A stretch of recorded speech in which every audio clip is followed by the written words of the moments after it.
कि अल्लाह पाक ਤੁਹਾਡੀ ਤਰਫੋਂ ਹੀ ਅੱਲਾਹ ਪਾਕ ਸਾਨੂੰ ਦੇ ਦੇਵੇ ਰਿਜ਼ਕ ਮੇਰੇ ਬੱਚਿਆਂ ਨੂੰ। ਤੇ ਇਹਨਾਂ ਨੇ ਮੇਰੀ ਮਦਦ ਵੀ ਕੀਤੀ ਹੈ, ਮੈਨੂੰ ਖਾਣਾ ਪਹੁੰਚਾਇਆ ਹੈ। 2 ਮਾਹ ਤੱਕ ਮੈਨੂੰ ਖਾਣਾ ਪਹੁੰਚਾਉਂਦੇ ਰਹੇ ਨੇ, ਬਕਾਇਦਾ ਮੈਨੂੰ ਰਾਸ਼ਨ ਵੀ ਦਿੱਤਾ ਹੈਗਾ ਇਹਨਾਂ ਨੇ। ਰਮਜ਼ਾਨ ਸ਼ਰੀਫ 'ਚ ਰਾਸ਼ਨ ਦਿੱਤਾ, ਉਸ ਤੋਂ ਬਾਅਦ ਹੁਣ ਫਿਰ ਆਈ अपील लैके कि मेरी मदद की जाए।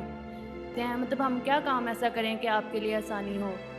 जी मैनू कोई छोटा मोटा कोई काम करा दिता जाए, माली मदद की जाए, क्योंकि राशन के अलावा कोई मदद की जाए कि जिंदी वजह तो मैनू बार बार किसी का दरवाज़ा ना खड़काना पवे। अस्सलाम वालेकुम। वालेकुम सलाम। कैसी हैं आप?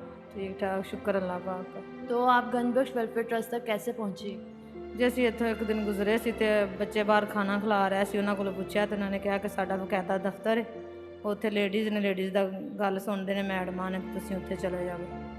तो आपको यहाँ पे आते हुए कोई मसला या कोई रुकावट तो नहीं हुई? नहीं जी। तो आप किस सिलसिले में यहाँ पे आई हैं? कैसे हालात हो गए कि आपको यहाँ आना पड़े?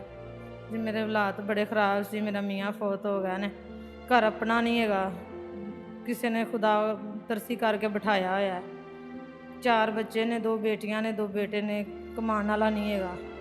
तो इस वजह तो कि इन्ने हालात तो खराब हो गए सी, महंगाई की वजह तो मैनू इत्थों तक आना पिया। तो इन्होंने मेरी मदद भी की है, मैनू खाना पहुँचाया है। 2 माह तक मैनू खाना पहुँचाते रहे ने, बकायदा मैनू राशन भी दिता है इन्होंने।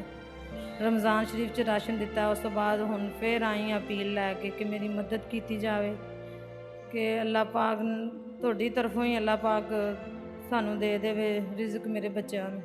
जी, तो कैसे हम आपकी मदद कर सकते हैं? मतलब हम क्या काम ऐसा करें कि आपके लिए आसानी हो?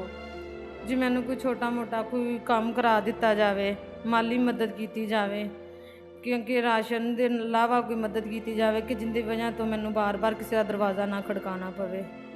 और बाकी जो आपके शोहर की डेथ कैसे हुई?